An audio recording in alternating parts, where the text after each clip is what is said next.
Hello everyone and welcome back to another episode of Ushanka Show, stories about life in the Soviet Union. Здравствуйте, дорогие товарищи, в эфире программа Ushanka Show. Over the years there were quite a few requests about arcade games in the Soviet Union, so today we're going to talk about игровые автоматы, arcade games in the USSR. And before we begin, let's have a short lesson of Russian language, урок русского языка. Игровой автомат.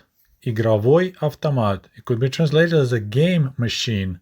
So that's how we called arcade games devices in the USSR. Игровой автомат. Soviet arcade games usually could be found in three locations. Movie theaters, permanent amusement parks. So every large Soviet city had permanent amusement park somewhere in the park where people could enjoy rides, and they also had a separate building, so-called pavilion игровых автоматов. So I can translate pavilion, but that's where the arcade games were located. And sometimes they'll place similar, it's like a metal garage-looking building located in different parts of cities. That's what we had in Barshagovka area where I lived, and that's where the kids will go to play arcade games. The cost of playing one game was 15 kopeks. You have to have one coin, and we had this odd coin in the Soviet Union, which was 15 kopeks. Some of you may remember that an average salary in the Soviet Union in the late 70s, early 1980s was 150 rubles per month.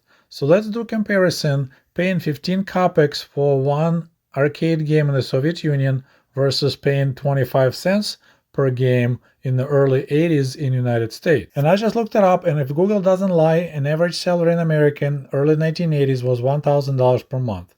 So getting same proportions, 15 kopeks to 150 ruble salary, Americans would have to pay $1 per each game when they make $1,000.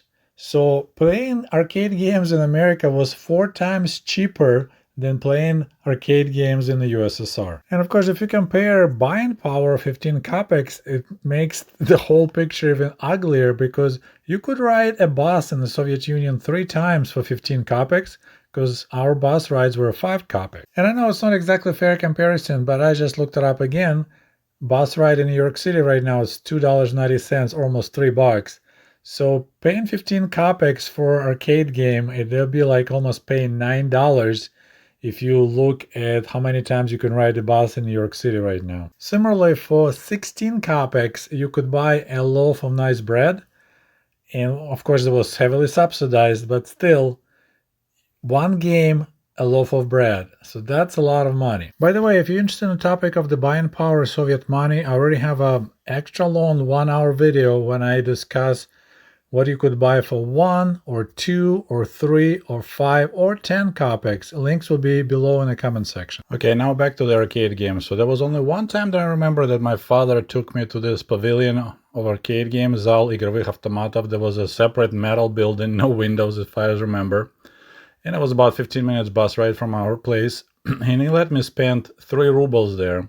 So that's I played 20 times. As I mentioned earlier, the only coin that was used was 15 kopek coin, and you could bring your own coins, or you can exchange. There usually was a lady there sitting at the table, and she would exchange your paper money for coins. Obviously, I had a lot of fun, and I remember being extremely disappointed when my dad said, okay, we're done here. You already burned through 3 rubles, and your mom will kill me. And it felt like it was just 10 minutes, but we probably spent more than an hour there. I tried many games, but my favorite was Morской Boy, the sea battle, where you're a captain of the submarine and you're trying to shoot the ships. And of course, you have to figure out how to shoot in advance, because ships have different speed and sometimes they turn back and forth.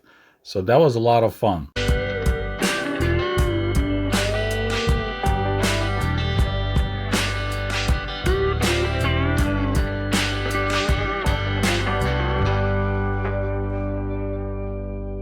And Morской Boy, the sea battle, was a single-player game, and later they come up with Torpedная атака, the torpedo attack, where 2 people could play simultaneously and compete. I don't know how many of my viewers are fans of vintage arcade games, but some of you may recognize right now, like, hey, this Soviet Morской Boy game looks especially similar to the 1969 Sea Raider. And you are correct. Pretty much every Soviet-era игровой автомат, including my favorite Morской Boy, was just a copy of some Western arcade game. I realized that a couple years ago myself, when as a part of the team building, I went with my co-workers to a place in South Haven, Michigan called Rocket Arcade, and that's the collection of vintage arcade games you could play. And while I was playing with my coworkers, I was shocked. I recognized so many of these games, but they looked slightly different and they had Russian names. And I was just walking around shocked, like, oh my goodness, this is the same as our basketball. And this is Morskoy Boy. And this is Охотник. And it was crazy that pretty much everything was just blatantly copied. Comrade, what happens behind the Iron Curtain stays behind the Iron Curtain.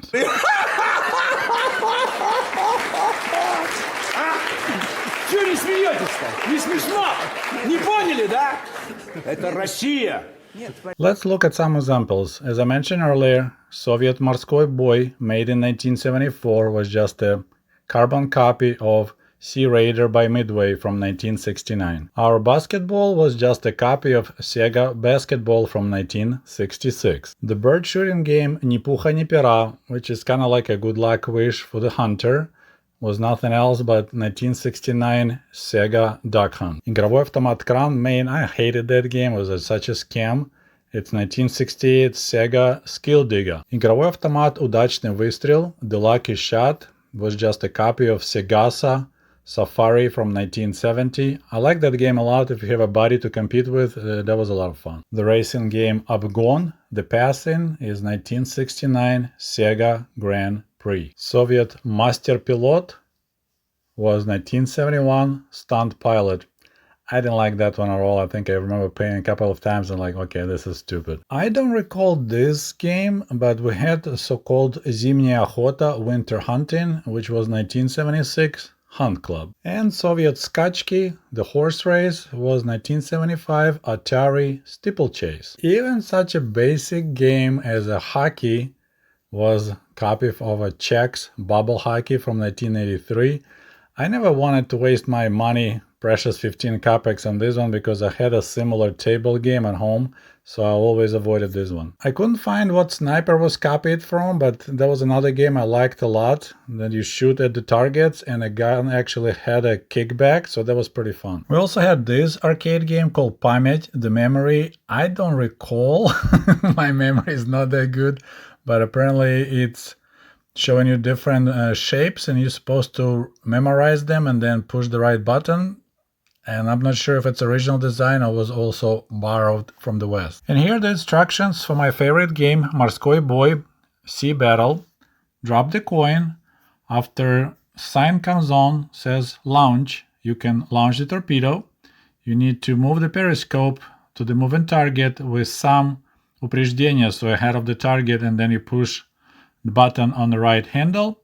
If you strike 10 targets, you'll get, sign says, призовая игра, so a prize game, a bonus game, and you have the right for 3 additional torpedo launches. Remember how I mentioned earlier how expensive it was to pay Soviet arcade games, 15 kopeks, which was equal pretty much to $1 a game? I stumbled upon one guy who recalled that his parents refused to give him money to go and play, so he stole his father's collection of commemorative ruble coins. We had those issued for, 50 years of October Revolution, 40 years since the victory in the Great Patriotic War. So he stole his dad's coin collection, went there, exchanged for 15 kopek coins, burned it all, and he said it was the happiest day of his life. Some of you may wonder, how did Western arcade games ended up in the Soviet Union? Was the KGB involved? No, not really. In fact, the Western capitalists brought their games right into Moscow back in August of 1971. The Soviet government organized an exhibition called Attraction 71, so that's like Amusement 71, and over a dozen largest manufacturers of carnival rides from United States, Japan, and Europe participated. They brought to Moscow about 50 modern rides and other entertainments for the amusement parks, and as well as 180 arcade games. That's how the Soviet people learn about roller coaster rides, and we call them Amerikanskiye gorki, American rides or American hills, as well as other amusement rides. And now the interesting part, after the exhibition was over, Soviet government offered to buy out everything that was presented. Just don't waste your money taking it back. We're just gonna study and decide what we're gonna buy. Instead, they studied, chose 30 the most popular arcade games, and sent them to the Soviet factories to make the copies. A new entity was created called Soyuz Attraction, so Soyuz means union, attraction, and they were in charge of running all the arcade games outfits all over the Soviet Union as well as the carnival rides. And working for Soyuz Attraction was one of the graviest jobs in the Soviet Union because in planned economy, everything is planned, so every arcade game was supposed to produce 8 rubles and 10 kopeks per shift. So anything above that amount, people could pocket. So there was no counters how many times kids played the game. You just collect all the coins, and then if you have 10 arcade games in your outfit, you just have 81 ruble put in a box, and whatever's extra, you can keep it. And I just did a quick math. So 8 rubles 10 kopeks per game machine means that every arcade game should be played at least 54 times in order to produce 8 rubles and 10 kopeks in revenue.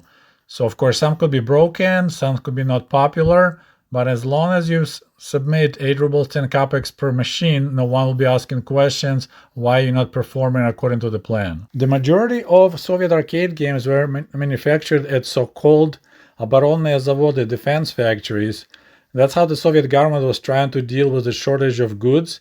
Every factory, no matter what you produce, tanks, nuclear missiles, whatever, was required to dedicate about 10% of their production to civilian goods. And that created the silly situations that when the representative Soyuz Attraction would arrive at such a factory to inspect, maybe there are some quality issues or maybe there was some modifications offered.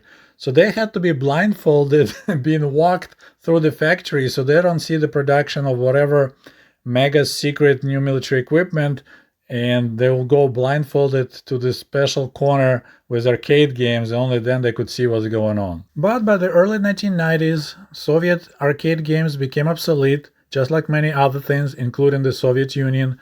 Video games pretty much killed all that, and it's when everything disappeared. Most of the game machines were thrown away or sold for scrap metal. For many years, no one cared about Morskoy Boy or Ni Pucha Ni Pera games, although recently it became popular again, and there is actually 2 museums, one in Moscow and one in St. Petersburg, and it's like a museum where you can play vintage Soviet arcade games, and they have about 400 different arcade games there. So the majority of photos they could see on the internet of the Soviet era arcade games actually comes from that museum because they have actual games and people can take pictures.